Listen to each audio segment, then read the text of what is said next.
Hi, I'm Grace Lynch. Welcome to my channel. So today's video is about dealing with a phenomenon that I call self-objectification. One of the difficulties I find about traditional language is that as the one speaking, I'm I'm the I part of it, and anything I use my cognition to focus on is a subject. I don't know if it's subject or object. I forget these things, but in any case, whatever it is, there's a difference between me, the one doing the thinking or doing the speaking, and the object of my perception or cognition. Usually, this works great because I can learn what a chair is, I can learn how to stir batter to make a cake. I can do all kinds of things by dividing my world into objects of my perception and cognition, and then creating reasoning around an assumed relationship between them that manifests itself in grammar, syntax, and social customs. So, long ago, my therapist likes internal family systems, which is really cool. I like the whole thing. It seems like narratively based, um, which is to say, sort of building a constellation of roles and stuff. And I could listen to it. My question, I thought, like, that sounds great, except how do you ultimately get past the experience of having a cognitive model where you're essentially trying to make peace with yourself, and yet because you frame yourself inherently inside a story that you are observing from the outside, how do you get rid of that wall so that you can be you and not be merely a story?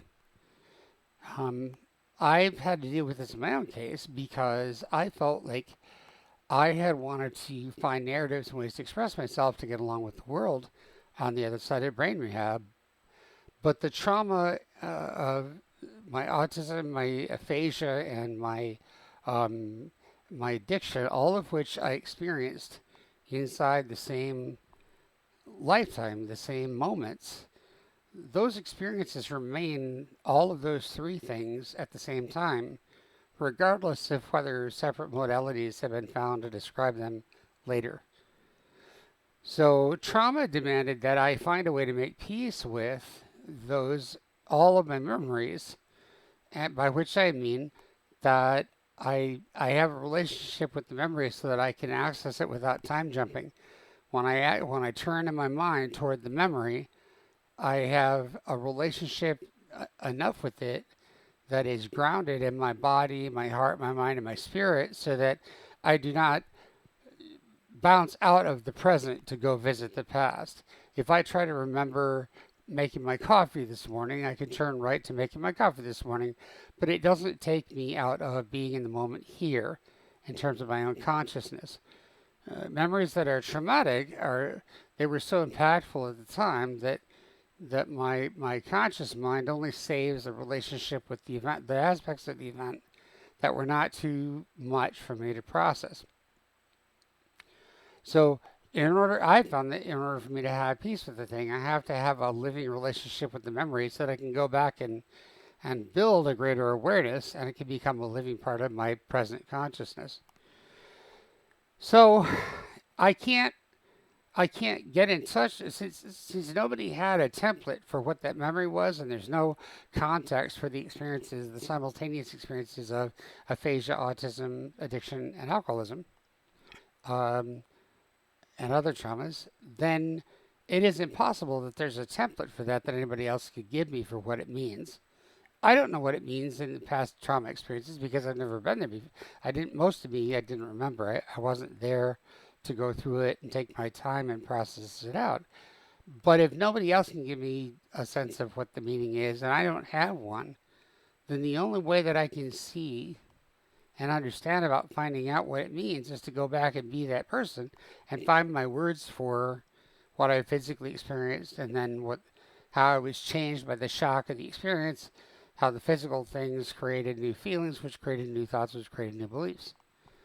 So that's the only way that I know to create a living continuity with my memory, including trauma, uh, because the purpose, I believe, of trauma recovery, memory isn't an artifact. Memory is a skilled relationship of my present self with the body of my experiences. My memories don't come and go anywhere. They're there like a database. So the skill has nothing to do with the memory or its content. It has to do with developing the ability of turning my mind towards the place where I decide, the only place I look to learn anything, understand anything in the world around me as I go through my life is my memory of when I learned things before, when I experienced things before. That's the only way my mind works. So all I'm really doing is developing the skill that I use in an ordinary state and working out how to safely develop the ability to apply that to memories that I did not digest as thoroughly, which is to say I don't have as much access in my skill to go back and mine the what my body registered for very much useful insight.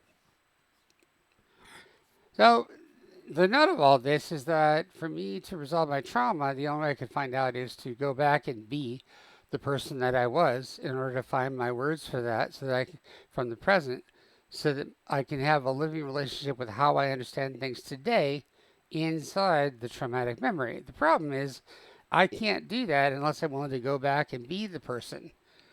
Because if I keep it in terms of the narrative, I'm going to keep describing the memory in terms of what I would tell somebody else. But a key part of any experience I've ever had is the experience of being me having the experience. Nobody else can have that. And some of it I wouldn't know how to describe to anybody, and yet it was real. Many of the traumas I experienced in color sounds and sound colors and sound textures and word shapes and harmonics and different things that I wouldn't know how to describe, but that work perfectly well in my consciousness. Those are aspects of my living experience and always have been. So therefore, the only way I'm going to truly be able to re-engage, fully integrate that memory and have it be a working part of me is to go back and have the direct experience again and then find my words for that in the present today for the direct experience. That's not going to happen if I continue to treat myself in that experience as if I was a role inside a story.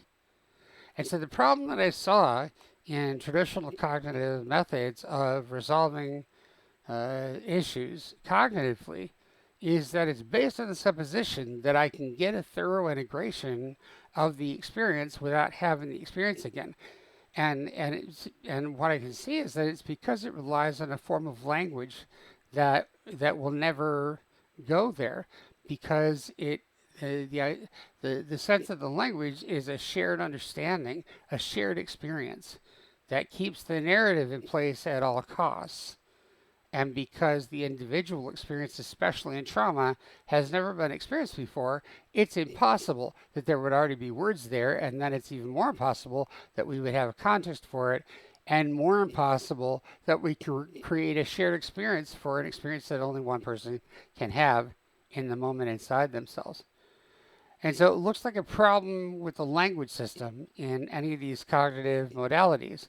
There's nothing wrong with them as far as they go, except when there's certain aspects I found in working with myself and my trauma inside my active trauma systems that I usually find myself with a choice. I can either stay within the narrative and let go of exploring the full authenticity of the experience, which will go outside of the bounds of traditional language, or I can decide that the cognitive and narrativistic approach will never work and explore a new relationship with myself based on my desire to resolve the issue without any idea where it's going to go, but go along with it and learn my way by learning my way.